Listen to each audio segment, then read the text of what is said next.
Foi? Beleza, então. Então a gente continua nossa discussão sobre o funcional gerador das funções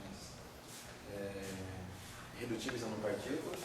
Acho que não sei se eu cheguei a introduzir essa nomenclatura na aula passada, já falei, né? Mas qual que é a situação que a gente tem até então? Nós temos um funcional gerador Z de J, que é o funcional gerador propriamente dito. Esse funcional gerador dá origem às funções de Green.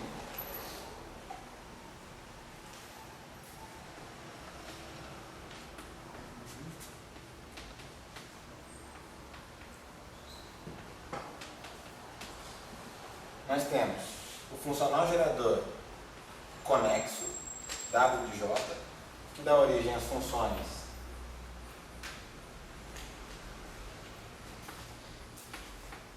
de Green.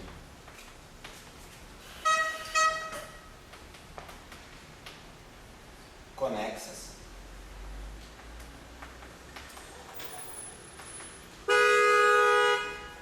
E nós introduzimos na aula passada o funcional gerador das funções 1PI, que era o funcional gama.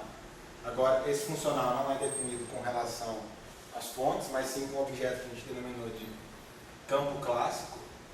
E, como a gente vai ver hoje, está associado com as funções de Green irredutíveis a uma partícula. Funções de Green.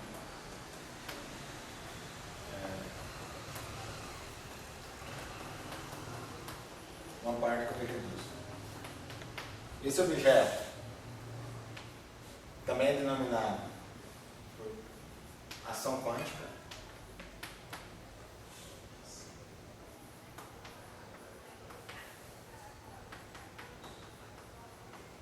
Ou ainda ação efetiva.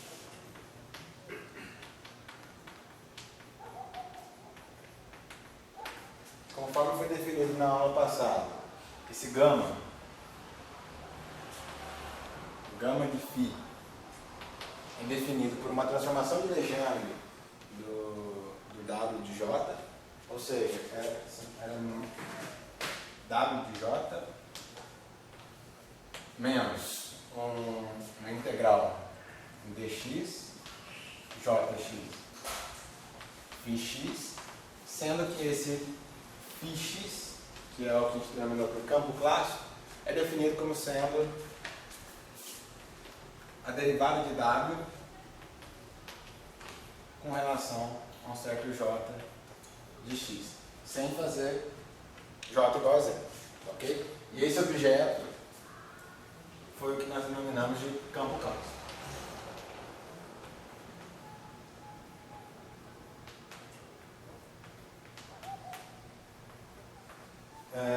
Nós já vimos que esse campo clássico, combinado com a ação efetiva, satisfaz uma espécie de equação de movimento, uma espécie de, como se fosse uma equação de movimento clássica, ok? Que viria de um princípio variacional clássico, digamos assim. Essa equação é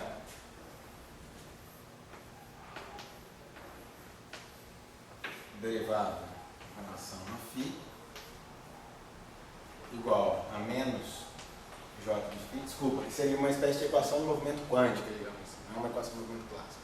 Tem cara das equações de Euler-Lagrange, né, em termos de princípio variacional, em termos da ação. Mas aqui seria uma espécie de equação de movimento quântica, já que a gente está trabalhando com um objeto que a gente está descrevendo como sendo uma ação quântica, que eu pretendo convencê-los que isso carrega a informação quântica da sua teoria.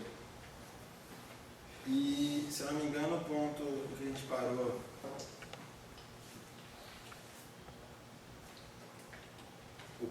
parou na aula passada foi uma relação. Nós obtivemos uma relação basicamente derivando isso daqui com relação a φ, usando uma espécie de regra da cadeia funcional, e a gente chegou a uma relação desse tipo, uma integral em z, derivada segunda da ação quântica com relação a φ de x, φ de z, multiplicando a derivada segunda de w com relação a jz, jy, isso daqui era menos delta de x menos y. Uma cara de equação de definição de inversa funcional, né? Eu vou trabalhar um pouquinho, vou introduzir uma notação que um pouco mais compacta do que essa. Vou definir o seguinte, definir a seguinte notação.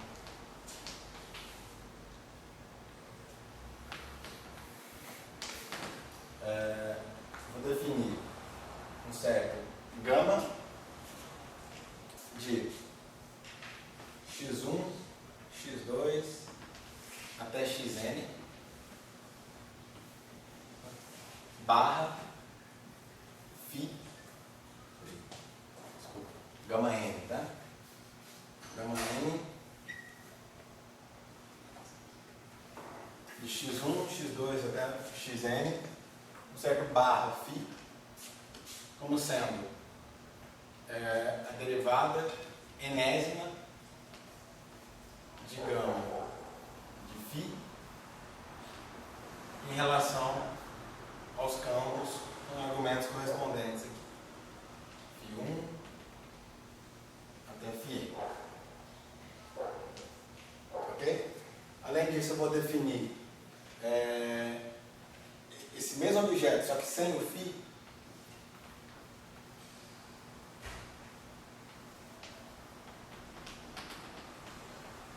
xn.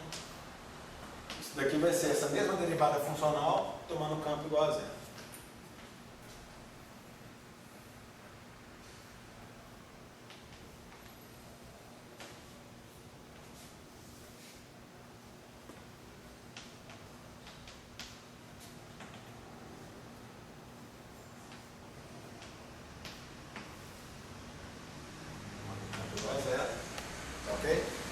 Vou introduzir uma notação semelhante para o funcional das funções conexas. Funcional conexo. Vou definir um W n de x1, xn barra j como sendo a derivada funcional enésima de W com relação às fontes nesses argumentos, variando nesses pontos, e Wn x1, xn, sem o j agora, como sendo derivada enésima de wj com relação a j em x1 até j em xn, isso daqui é o tamanho do j igual a zero. Ok? Só definição de notação. Usando essa notação, eu vou reescrever essa equação, aquela equação ali. Ela toma essa forma aqui, a derivada segunda eu substituo por um gama 2, x1, x2, j, desculpa, x e x.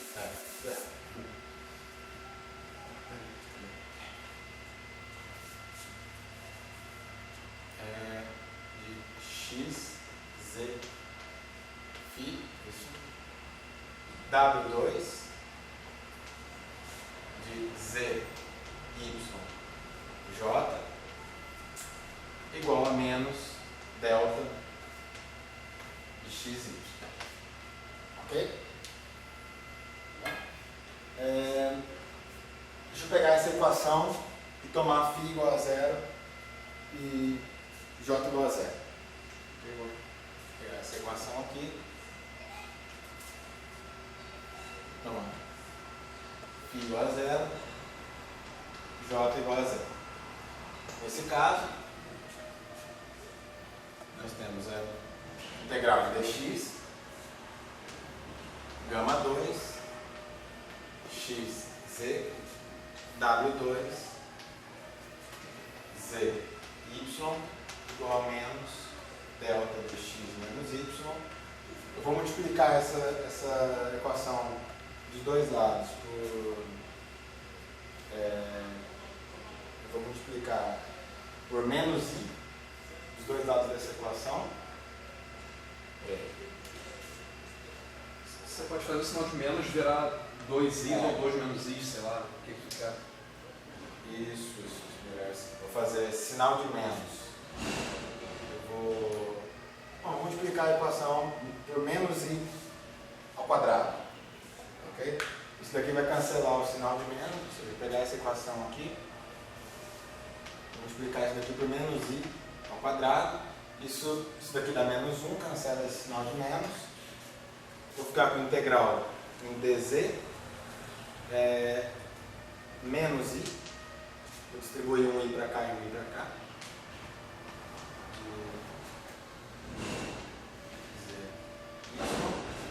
E menos i w2 de z w. Isso daqui igual a um delta de x menos y. Ok? E esse objeto aqui, corresponde à função de Green de dois pontos. Z, y. Isso daqui corresponde à função de Green de dois pontos conexa. Okay? Ou seja, uma função de Green de dois pontos conexa corresponde à inversa funcional desse objeto. Ou esse objeto aqui corresponde à inversa funcional da função de Green de dois pontos. Ou seja,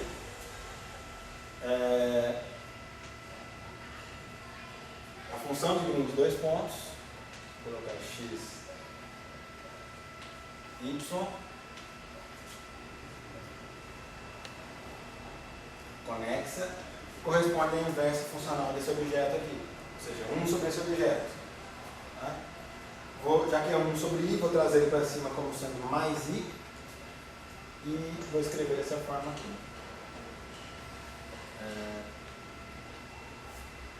Gama 2, x, y, isso daqui, menos 1.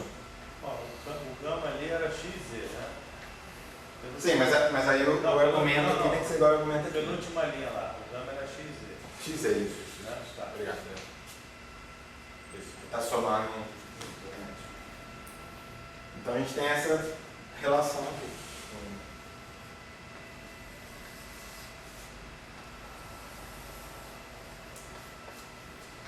Uma função de Green é obtida como sendo a inversa funcional desse objeto aqui.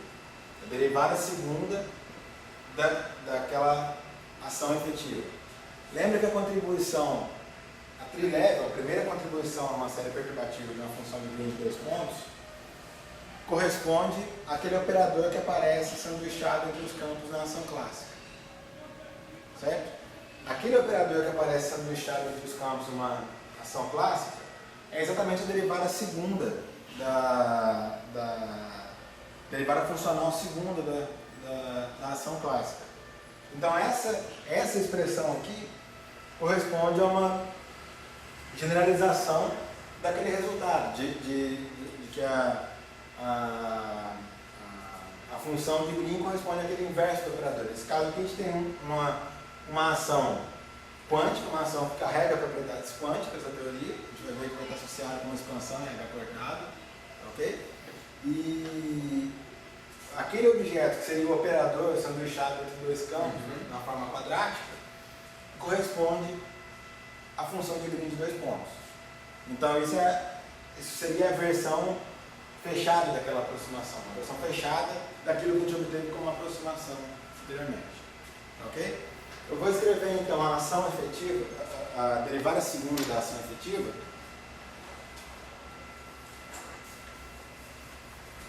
motivado por essa consideração de que a primeira aproximação da função de Green de 2 pontos corresponde ao inverso, corresponde a I vezes o inverso daquele operador de onda, eu vou escrever a derivada segunda da ação efetiva, da ação quântica, como sendo aquele operador de onda mais alguma coisa, mais alguma contribuição.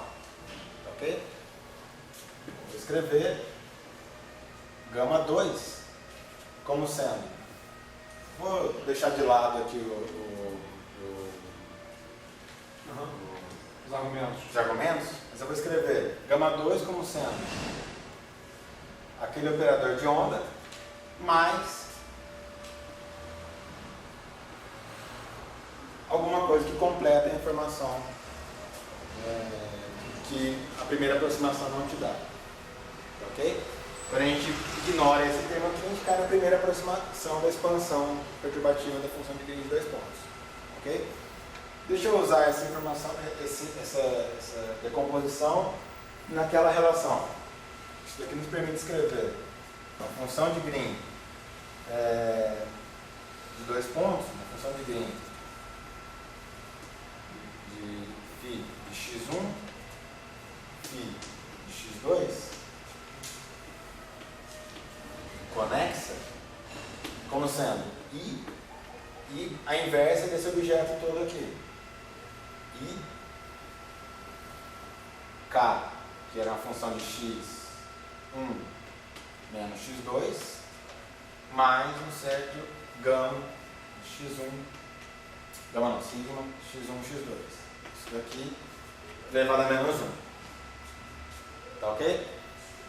Deixa eu expandir esse objeto. Mas antes disso, vou colocar o K em evidência, então vou escrever I. Vou trazer o K em evidência, tá ok? Agora eu vou abandonar agora sim, deixa eu só ver uma coisa isso.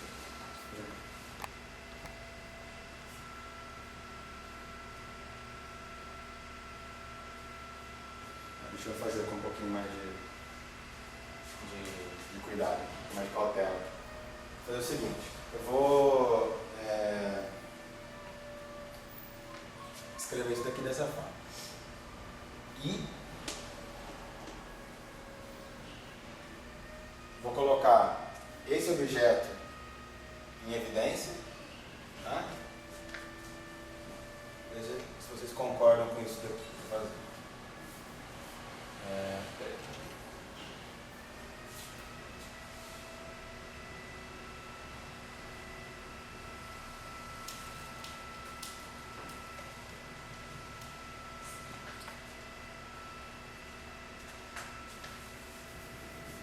Trabalhar só com esse pedaço aqui.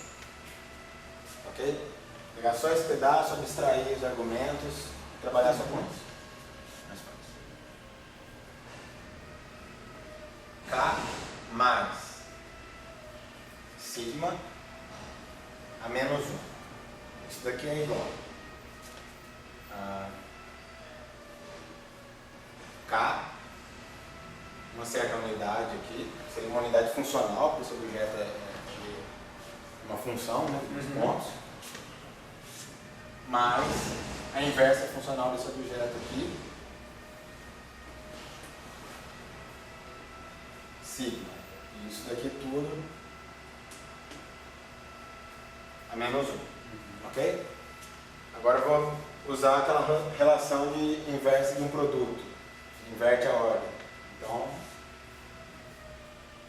isso daqui é unidade mais K menos 1 sigma. Isso daqui elevado a menos 1. K a menos 1. Ok? Agora eu vou expandir isso daqui uma série de potências. Aqui é a expansão de 1 sobre 1 mais x. Uma expansão que resulta numa série geométrica. Então,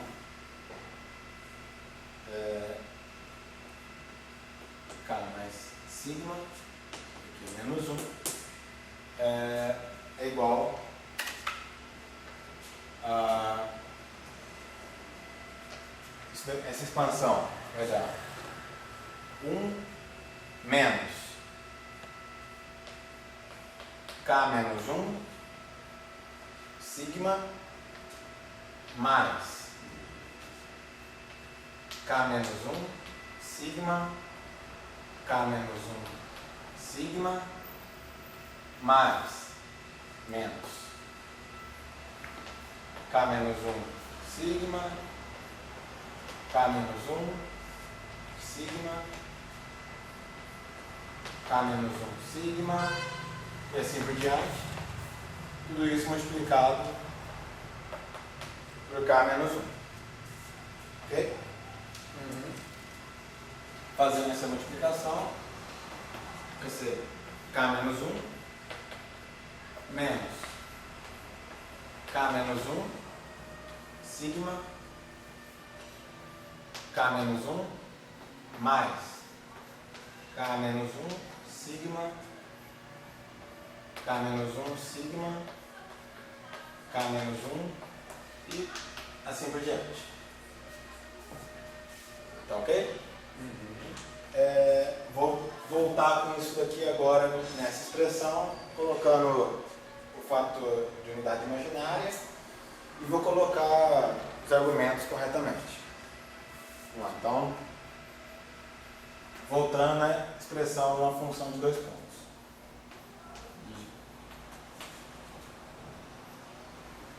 x1, φx1, φx2, função de linha conexa. O primeiro termo vai dar i vezes k menos 1 de x1 menos x2 mais o segundo termo vai dar menos i, ok? Aqui seria como eu tenho uma multiplicação matricial desse cara para esse, com índices contínuos, né? Os índices são as coordenadas do espaço-tempo. Tem uma multiplicação desse cara com esse, tem uma multiplicação desse cara com esse. Então eu vou ter duas integrais. Então eu tenho uma integral num certo, digamos, um dy e uma integral num certo dz. Esse cara vai ter argumento k a menos 1 de x1 y. Esse daqui é sigma de y z. E esse daqui k menos 1 de z x2. Ok? Mais i vezes. Agora eu tenho uma multiplicação daqui para cá, uma daqui para cá, uma daqui para cá, uma daqui para cá. Então eu vou ter uma integral aqui, uma integral aqui, uma aqui, uma aqui. 4 integrações. Então, digamos, uma integral em dy, uma integral em dz, uma integral em dy linha e uma integral em dz linha. K menos 1 de x1 menos y,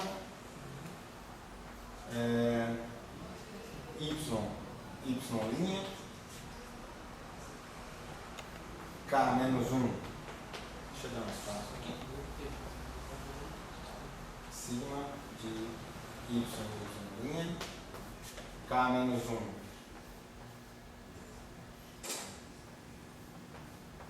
K menos 1 de y linha menos z, e multiplica sigma de z linha, k menos 1 de z linha menos x2, ok? E assim por diante, ok? Assim por diante. Vou fazer a seguinte manipulação aqui, eu vou trazer esse fator i aqui para esse cara, tá ok? Eu vou transformar esse fator menos 1 num fator i quadrado, então aqui vai ficar mais, e eu vou trazer um i para cá e um i para cá, tá ok? Aqui é a mesma coisa, eu vou trazer esse i para esse termo, e eu vou colocar um I a quarta distribuindo um I aqui, I aqui, I aqui, I aqui. Só que I a quarta dá 1, não precisa me preocupar com isso. Então I. Tá ok? Vamos lembrar da nossa notação diagramática agora.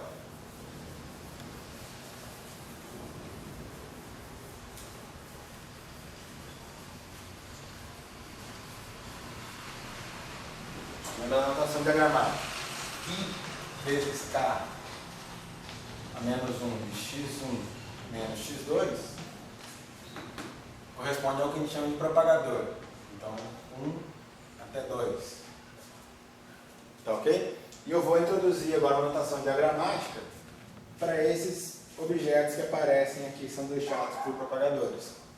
Eu vou denotar I sigma de x1, x2, como sendo uma bolinha achurada, tá ok? Eu vou colocar perninhas externas aqui, só que pontilhadas, só para representar que nós temos esses pontos, mas são pernas amputadas, são pernas que não trazem propagadores com ela, ok? Elas vão ser multiplicadas por um propagador. Então aqui seria... Mas aí quando você multiplicar, você encaixa o propagador aqui em cima desse pontilhado. Isso. Então aqui seria de 1 para 2. São pernas externas amputadas. Tá? Espera aí, desculpa. Isso daqui vai ser achurado para os dois lados, tá? Um cruzinho. Ok? Um biscoitinho aqui. Tá? Bolacha. Biscoito não, bolacha. Agora vai bolacha. Biscoito. Se bem que isso aqui pode ser biscoito, a gente não tem muito claro o que é um biscoito e o que é uma bolacha, não. Tem que falar com X, é biscoito. E eu vou introduzir uma notação diagramática para esse objeto como um todo também. Para a função de 2 pontos como um todo. A função de 2 pontos a todas as ordens perturbativas, ou seja, esse objeto aqui, a função de 2 pontos conexa a todas as ordens perturbativas, vai ser denotada por um objeto desse tipo. Aqui sim é só num sentido, tá? Não é cruzinha. Tá ok? Propagador, a função de 2 pontos a todas as ordens, diagramaticamente, possui essa representação aqui, que vai ser representada daquela forma. Tá? Ou seja, essa equação como um todo pode ser escrita na seguinte forma diagramática.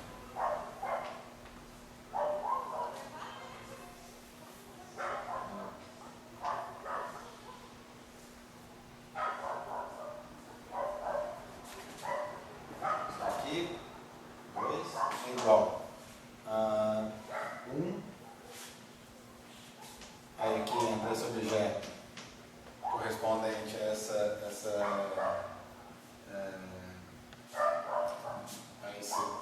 inserção no propagador. A gente vai ter uma inserção, isso que a gente chama de inserção no propagador. Primeiro tem que ter Calma aí. Ah, sim, desculpa. Primeiro Primeiro é o propagador livre, né? Mas, agora sim, um propagador, mas com uma inserção aqui, seria a primeira correção do propagador, mais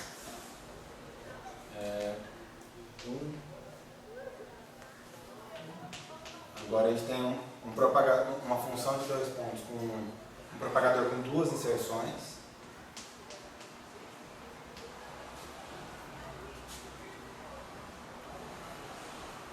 Bom, ali a gente parou em segunda ordem, mas agora fica fácil de continuar, né?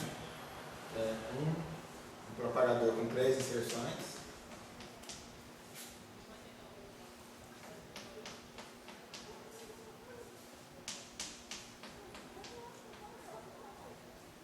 E assim por diante. Ok? consegue escrever uma função de 2 pontos a todas as ordens. A gente consegue decompor isso em partes que a gente diz que são irredutíveis, que são pedaços que você não consegue aqui cortar uma linha aqui dentro e separar em 2 gráficos. A gente pode cortar essa linha e separar isso aqui em 2 gráficos, mas aqui dentro você não consegue cortar uma linha e separar em 2 gráficos. Tá?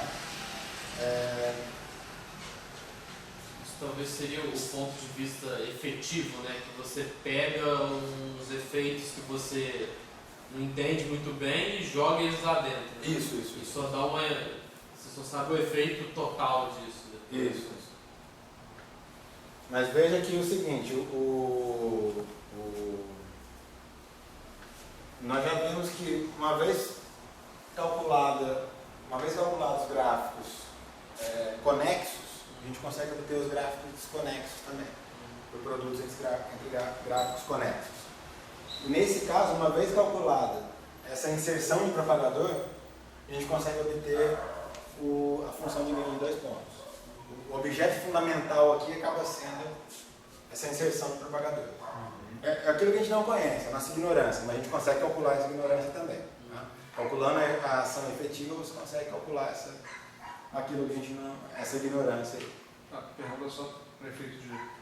Se tiver algum problema, está ali dentro, né? Exatamente. Não pode estar. Oi? Nos propagadores. Não, os propagadores. O problema está dentro do escolho. Não, o problema está aqui. Então, o nosso problema de divergências, que a gente precisa renormalizar, está contido nesse tipo de objeto. Não só nesse, ainda tem as correções de vértices que a gente vai ver aí. Isso daqui é só a correção de propagador. Agora, a soma, mesmo que não tenha problema dentro, a soma não tem por que convergir, né? Poderia Convergir para um número, por exemplo. Não necessariamente. Nada disso fala de análise de convergência. Tá. Da série, nada disso. É porque tem gente que reclama quando você fez. Eu acho que foi o que tu ou ele comentou, então eu viajei. De quando você faz a expansão em potência de 1 sobre 1 mais x, né? Para isso convergir, tem que botar a restrição no x. A priori você não está pedindo nada disso, né? Vocês falaram ou eu viajei? Que eu ouvi, eu falei, pô, realmente, né? Mas... Não, realmente. Não, eu só sei para real, né? Se for real tem que ser maior que -1, uma coisa assim. Não, para convergir, mas ele pelo visto não está nem se preocupando com isso, né? né? Condição, inclusive, os operadores, eu estava né? conversando a gente estava conversando essa semana sobre isso, né?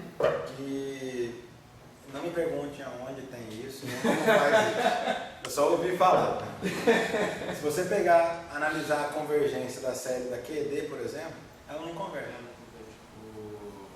Inclusive você vê que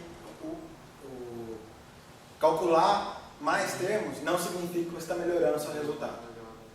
Você vai melhorar, vai chegar num certo ponto e começa a piorar. Eu já vi uma discussão, isso daí eu sei onde tem no livro do Alto, de matéria condensada. Lá ele faz uma discussão para uma integral desse tipo. Você tem uma integral, acho que era algo assim, uma integral bem simples. Gaussiana com um termo anarmônico. E ele analisa a convergência de uma série perturbativa disso daqui. Em lambda. Se eu não me engano, o número de gráficos, o número de termos que você consegue colocar na sua série, até o número ótimo ali de termos, né, a partir dali começa a piorar, é da ordem de 1 sobre lambda. Se você pensa nisso em analogia com a QED, por exemplo, significa que é da ordem de 1 sobre alfa, 1 sobre constante de estrutura fina, que é da ordem de 137. 1 sobre alfa dá 137. Então, se você calcular mais de 137 termos na QED, mais de 137 ordens perturbativas, você começa a piorar o seu resultado. Boa sorte para calcular 137 termos. Mas... Tipo, tomem cuidado, né? Não calculem o 138. Mas a questão não está provado, ou acho que pior ainda, tem alguns casos que está provado que a série não converge, né? Está provado que ela não converge. Não, mas é isso que está falando. Nesse caso não mesmo. Aí você...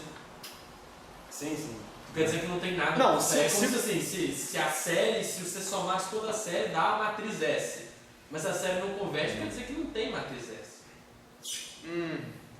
Aí Não existe. Não seria tão. Não seria Não, tão tem a matriz S rigoroso. aproximada. né? Tem a matriz S aproximada. Mas aí, tipo, se você supõe que a matriz S é dada pela série e a série não converge, então não tem matriz S. Mas Não, se você quer um número, né? toda essa enfim, discussão É uma coisa, da teoria quântica de campos, ela é feita pensando do ponto de vista de uma expansão em série formal. Não, Você mas vai trabalhar ordem a ordem. Não, e também Tá isso não preocupado é- com a soma do... Isso não é tão ruim assim, né? Se você fala de uma função seno, sei lá, você expande ela, você não se incomoda dela ter infinitos termos na expansão.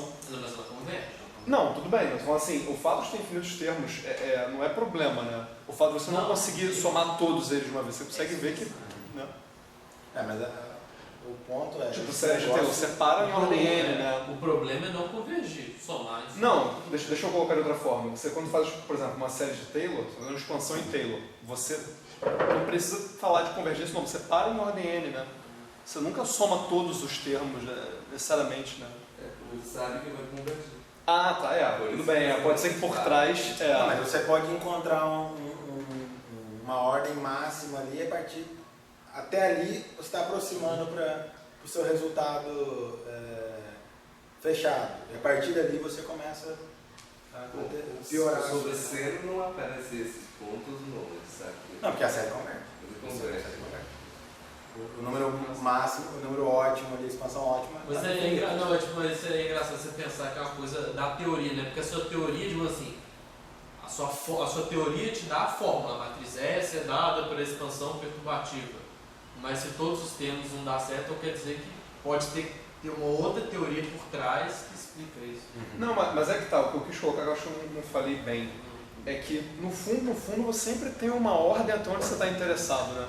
Porque, por exemplo, raiz de 2 tem, sei lá, π, e tem infinitos números, o domínio não converge. Nem por isso a gente deixa de usar o π, né? Acho que isso não é problema em física, isso é problema talvez em matemática, né? Porque você vai ter uma ordem, a gente tem uma ordem, uma escala que a gente está interessado. A gente não está interessado aí até a última escala, né? Senão a gente não poderia nem usar o π, ou enfim, qualquer número irracional seria problemático nesse sentido, né?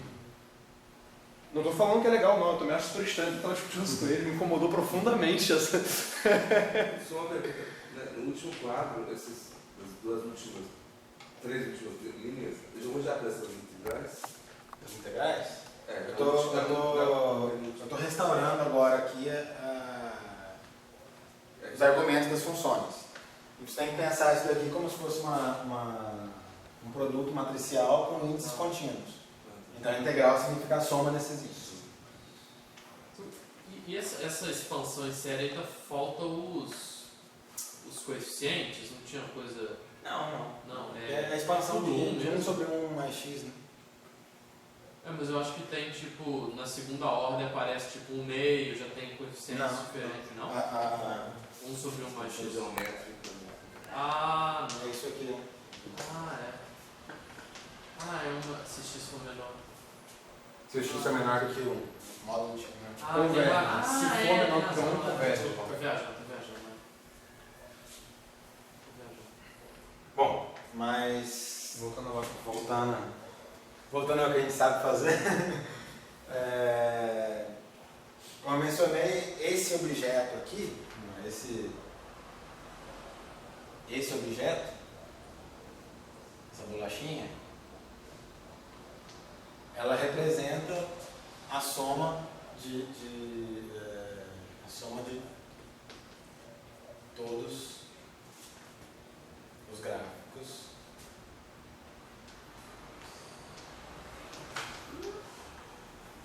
Todos os gráficos de dois pontos externos, com dois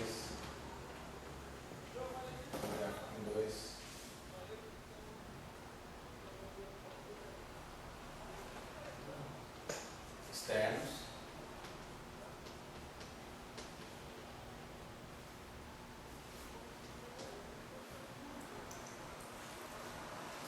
E pernas com propagadores e pernas externas amputadas.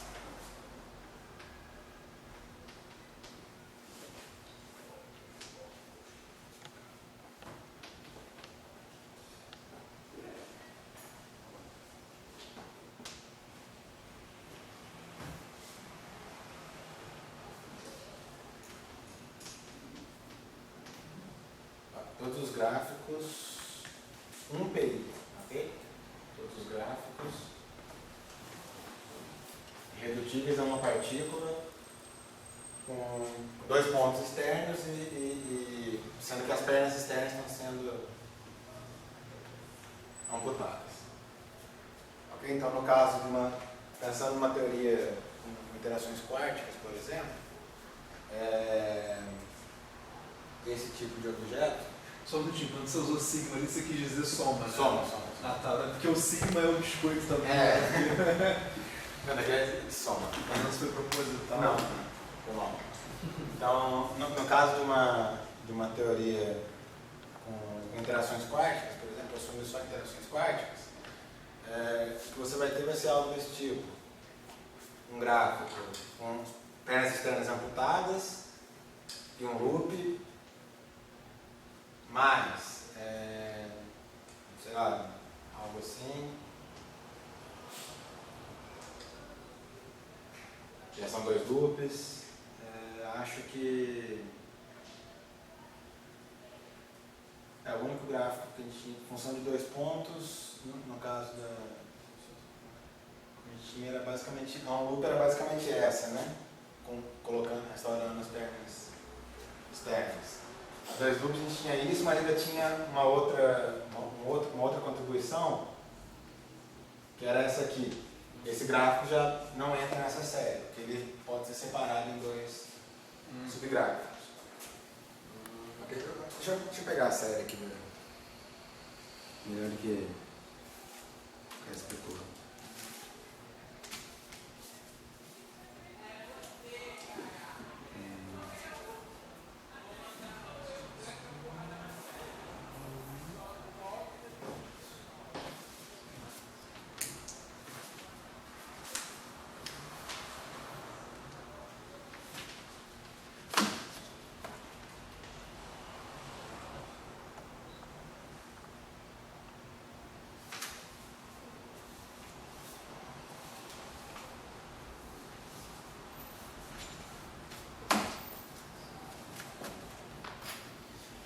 Fazer a coisa direito, né? Tá.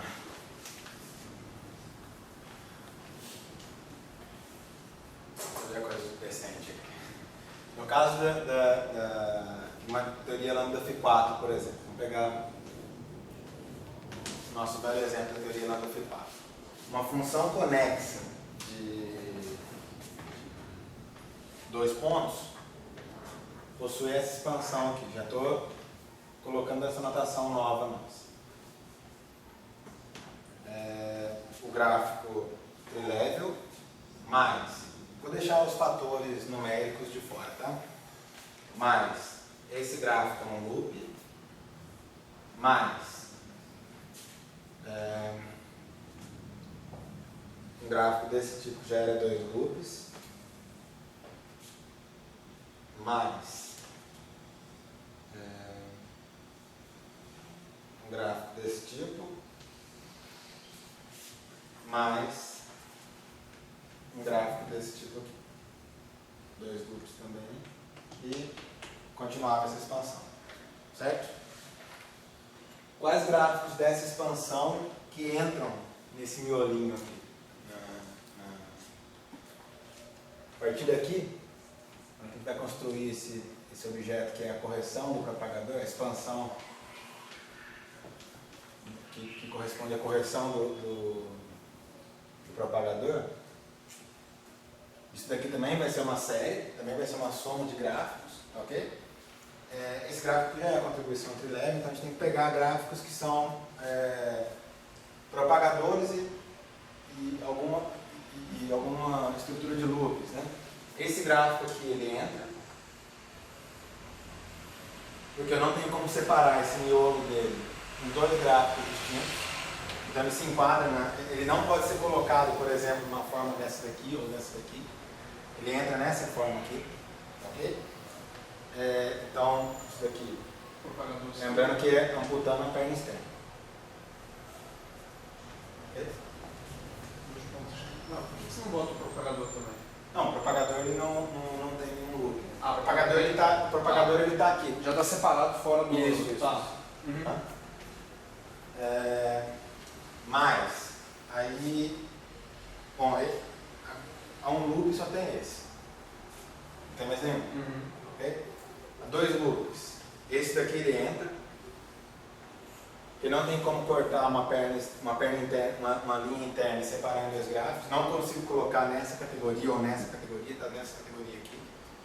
Ok? Então eu tenho esse gráfico, preparadores externos computados e esse miolo aqui. Mas esse gráfico não entra, porque ele já entra nessa categoria. É um produto desse gráfico com ele mesmo. Okay? Então esse gráfico aqui não entra na nossa expansão desse biscoitinho. E esse gráfico aqui, ele entra também porque eu não consigo separar nessa forma e nessa forma. Ok? Então...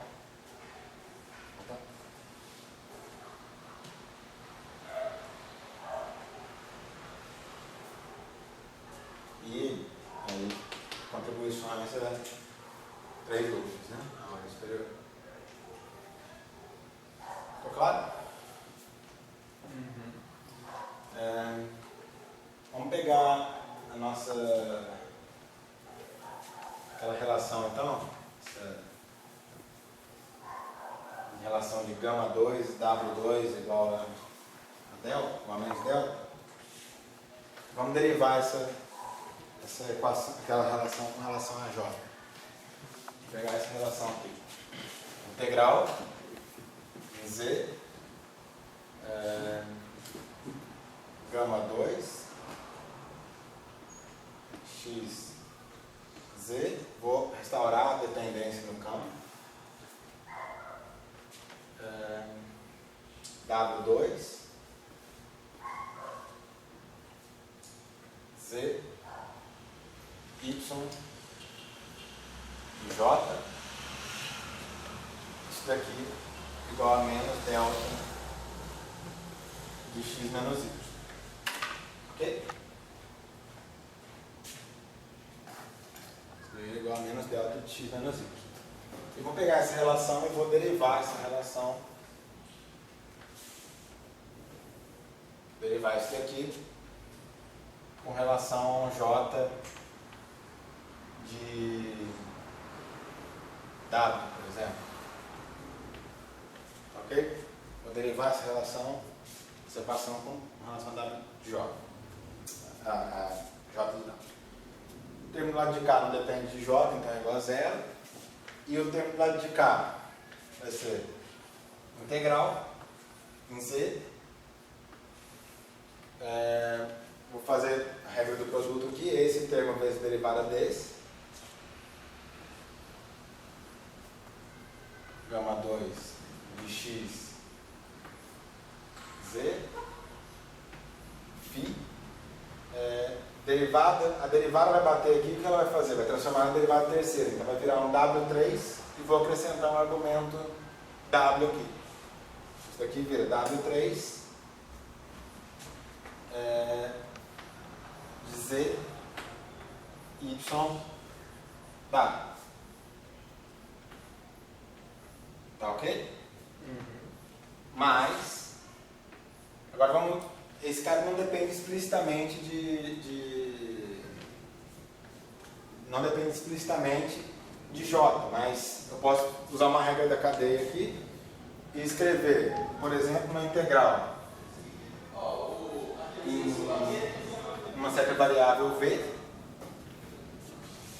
de φ, que depende de V com relação a JW, aí teria d φ com relação a V batendo nesse cara aqui. Eu estou calculando a derivada com relação a J desse termo. Então aqui eu ganho um gama 3 de xz V, tá ok? E continuo multiplicado por W2. Desculpa. Isso aqui depende de φ multiplicado por W2 de Z, Y, J, isso daqui igual a zero. Ele fecha parênteses aqui, isso daqui igual a zero. Tá certo? Então, a questão é se realmente φ tem dependência de J. Não, o φ não depende de J, mas o φ sim. O φ é definido como W, Derivada de W derivada em de relação W. a J. Com relação a J. Então isso daqui fica derivada segunda com relação derivada segunda de W com relação a J. Vamos lembrar aqui, né?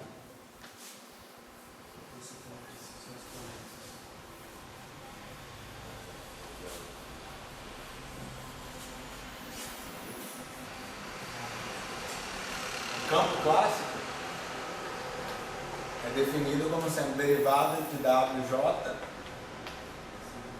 com relação a J nesse ponto. Ok? Ou seja, dφ com relação a dJW é igual a derivada segunda. Vou já colocar na nossa notação aqui. Vai ser a derivada segunda de VWJ. Tá vendo? Substituindo isso ali. E vou substituir isso aqui agora. Então, vamos lá, vou escrever isso daqui dessa forma. Integral Z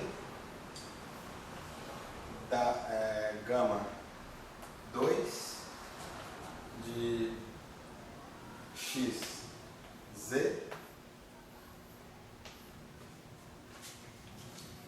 W3, que depende de Z, Y, W e J, mais, já vou colocar como igual, eu vou trazer o outro termo para o lado direito da equação, menos integral em Z, integral em V, W2, que vai depender de V e W, que é uma funcional de J, gama, deixa eu já colocar aqui também W2,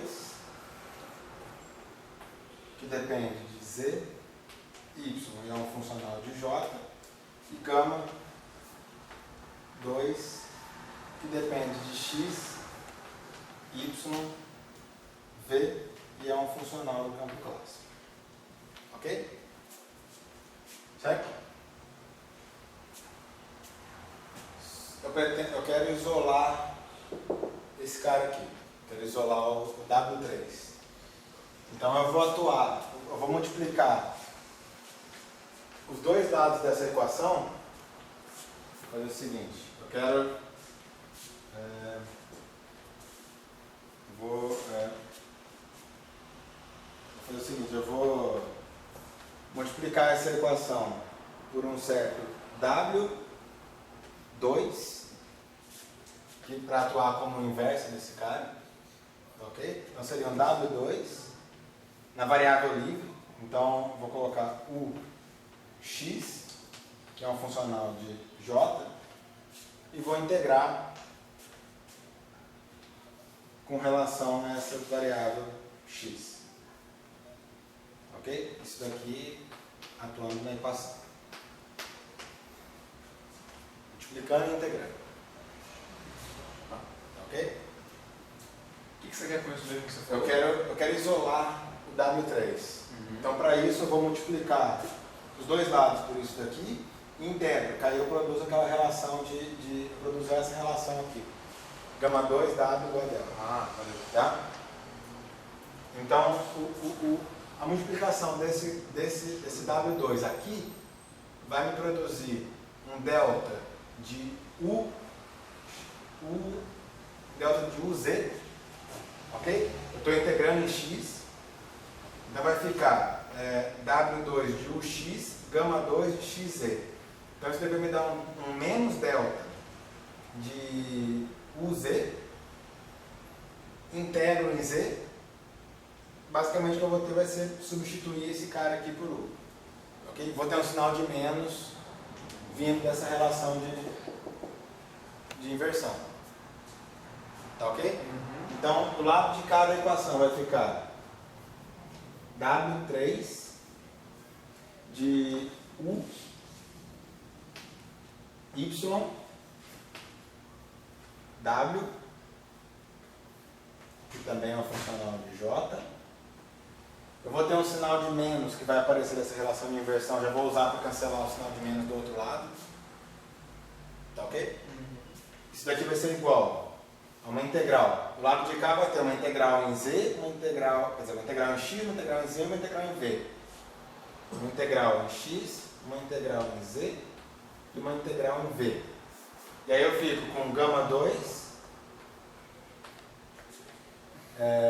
que depende de X, Y, V. Gama 3 então, né? Gama 3? Esse é gama 3, Oi? Aí você vai ter que pensar Não entendi, desculpa. tudo. Aqui também, é isso. Obrigado. Na cabeça também porque Obrigado. Vezes. Aí agora W2 de V, W, que é um funcional de J, W2 de Z, Y, que é um funcional de J,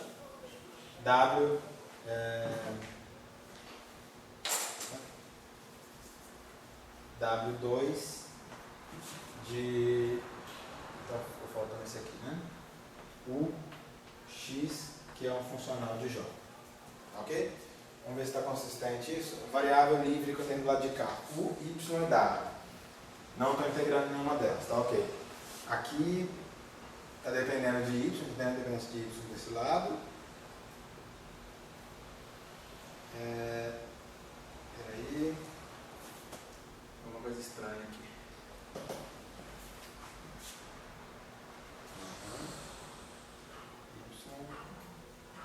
Eu acho que nessa relação tinha algo. Aqui era Z, né? Aqui era Z. Aqui era Z. X, Z, V. Isso. X, Z, V. Aí aqui fica Z também. Ok? Certo? Então aqui eu tenho dependência em. Bom, o gama não depende de nenhuma das variáveis livres, tá ok? Gama aqui fecha com esse vai com esse vai com esse. Isso, tá tudo certo. E agora eu já vou tomar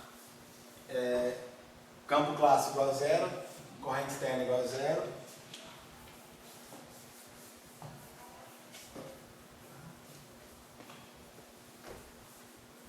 Vou pegar nessa equação aqui e tomar campo clássico igual a zero, corrente igual a zero.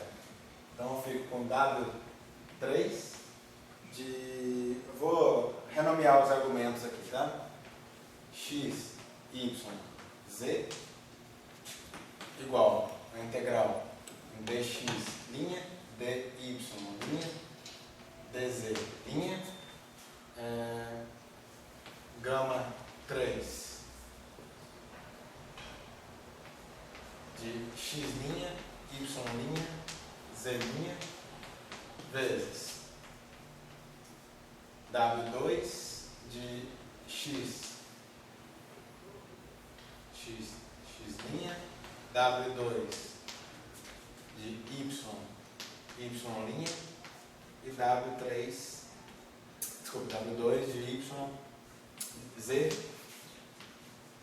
linha. Tomei j igual a zero, φ igual a zero e renomeei as variáveis, tá? Quero fazer aparecer funções de 2 ou 3 pontos aqui. Então vou começar multiplicando essa equação por menos i quadrado. Eu tenho que multiplicar o lado de cá também por menos i quadrado. Aí eu vou distribuir. Deixa eu reescrever isso aqui. Eu vou distribuir um menos i para cada w. Então eu vou ficar com menos i W2 x menos i W 2 de y'. E esse daqui ficou faltando aí. Z'.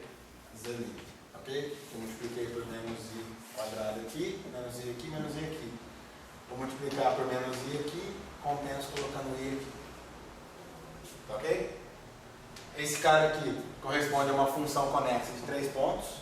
Lembra? A função conexa de 3 pontos era a derivada terceira com relação a w, multiplicado por i2, menos i2.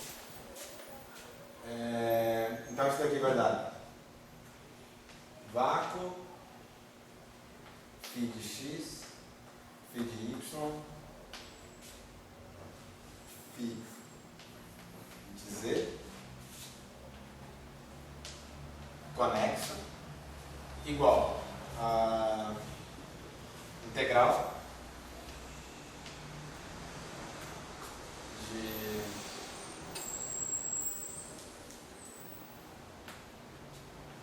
isso aqui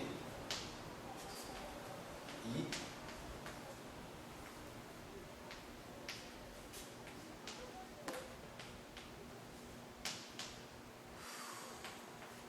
ok? Vezes aqui parece uma função de 2 pontos de φ de x, φ de x', conexa. Aqui aparece uma função de 2 pontos φ de y, φ de y', vácuo, vezes, e aqui aparece uma função correspondente a isso daqui.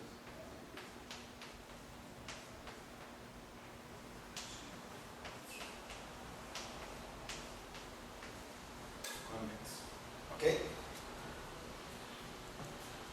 Certo?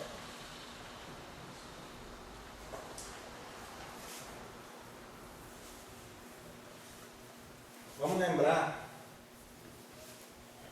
desse resultado em primeira ordem de teoria de perturbação.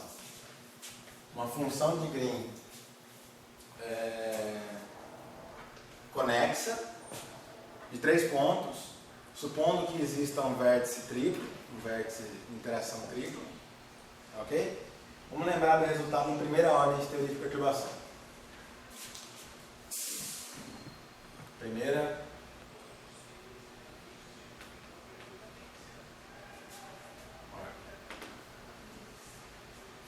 o que nós teremos? Ou seja, seria o resultado trilével, né? Esse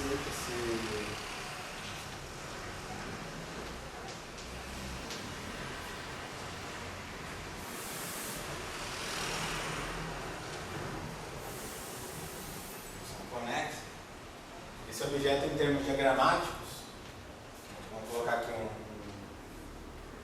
primeira ordem, tá? Em termos diagramáticos, isso daqui corresponde a propagadores e vértices. Você vai ter algum objeto assim. Ok? Esse é o primeiro termo de uma expansão diagramática. Você tem um propagador aqui, um propagador aqui, um propagador aqui e um vértice aqui. Certo? Ok? Veja que o resultado aqui é bastante semelhante a isso. A gente tem uma função de 2 pontos, que é um propagador a todas as ordens. Função de 2 pontos, um propagador a todas as ordens. Então a gente tem esses objetos aqui, isso daqui em primeira ordem. Isso daqui, vamos colocar aqui em resultado completo agora.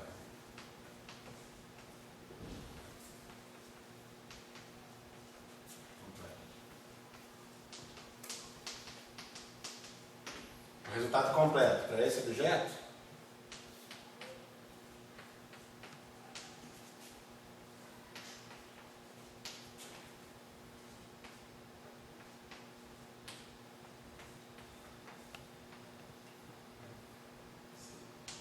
veja aqui, a gente tem um propagador a todas as ordens, ou seja, aquele objeto que está vindo seria, desculpa, x, y, z. Ok? Aqui um propagador que está vindo de x para x', então tem um diagrama desse tipo, x até um certo x', ok?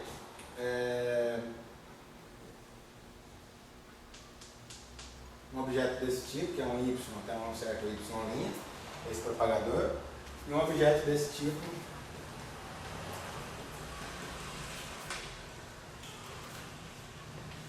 que vem de z até um certo z'. E aqui no meio a gente tem esse objeto todo, essa integral e esse gama 3, essa função de 3 pontos, sendo colocado no meio desses propagadores. A analogia que a gente faz aqui, isso daqui seria uma correção de vértice agora. Isso daqui denota, esse objeto aqui vai representar o vértice a todas as ordens. Uma série perturbativa da correção de vértice. Então a gente vai colocar isso daqui como sendo uma correção de vértice que vai ser um biscoitinho aqui no meio. Ok? Então, esse objeto aqui, ele também tem uma notação, né, que seria essa aqui, né?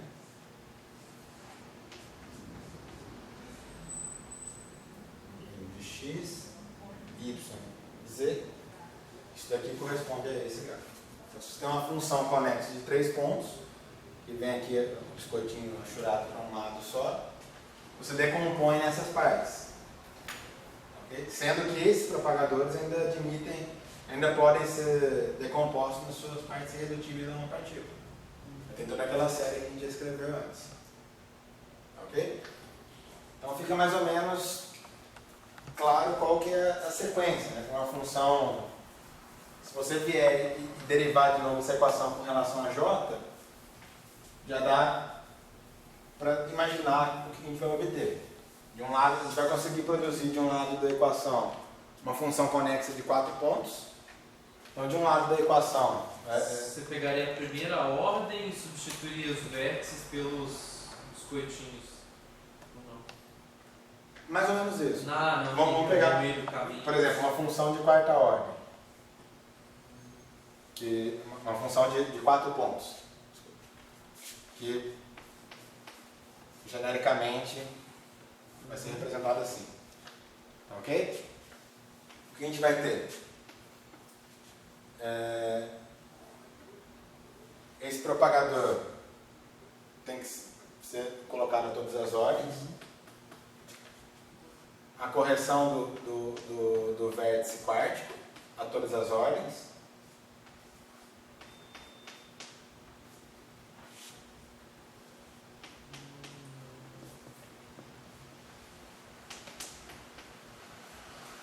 Ok? Só que ainda você pode construir um outro tipo de gráfico envolvendo vértices triplos. Basicamente dessa forma aqui.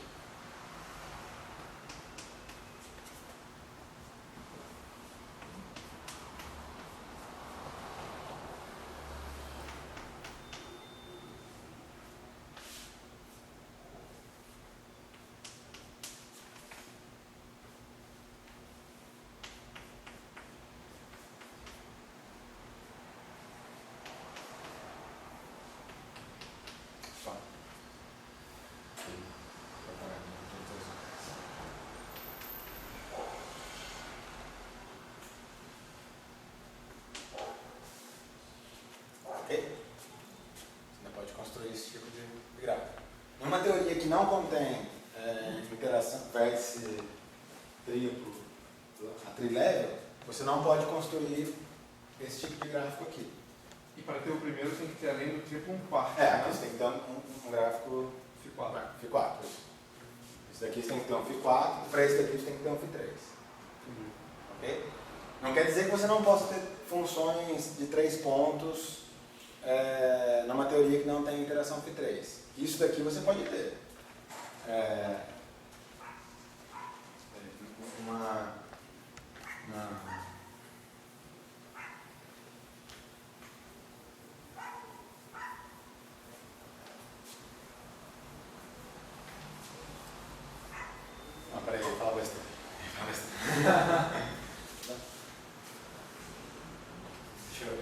Por exemplo, uma teoria que tem interação só φ4. Será que esse tipo de gráfico aqui é permitido? Será que você pode calcular uma função de 3 pontos? Uma teoria que tem só interação Quanto φ4? que a gente viu? Não, peraí, não sei se vale. Porque no caso livre daria 0, né? Se No você caso de tivesse. dá 0, isso. No caso interagente também. Eu não sei. Também. Que você sempre. Não, você vai ter possibilidade sim.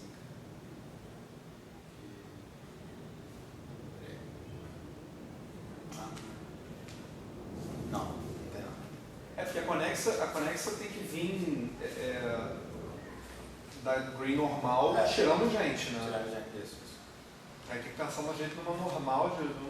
Não tem porque. Lembra que a gente escrevia a série perturbativa? A série envolvia uma função de green de n pontos, uma teoria livre, do vácuo livre, onde você sempre tinha o número de campos o número de campos que você tem aqui nas pernas externas e vértices.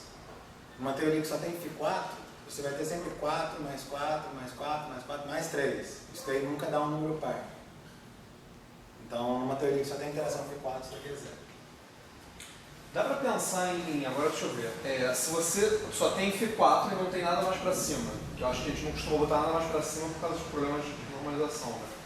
Se você leva φ menos φ, não dá pra analisar o vácuo com essa simetria de φ menos φ, poderia se dar 0 ou não? Sim. Exatamente. Mas mesmo no caso que o vácuo não é o vácuo livre, não, porra, claro, você tem φ4 não. Se você A não gente- tiver F3, se você não tiver Se não tiver F3, é claro. Nem nenhum φ ímpar, né, que a gente já está ali ignorando. se a sua ação for invariante de qualidade, você elimina esse gráfico.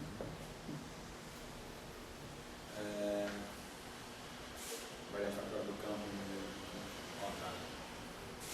Então,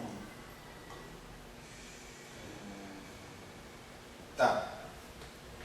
Só para estabelecer aqui, de forma mais geral, isso daqui seria uma correção. Isso aqui seria uma correção de um vértice quártico, ok? Isso aqui é a correção de um vértice triplo, que a gente se deparou aqui lá na frente. E em geral a gente tem I vezes gama, enésima derivada, φ1, argumentos φ1, Fn, o que a gente chama de função de Green, irredutível a uma partícula de n pontos. Isso daqui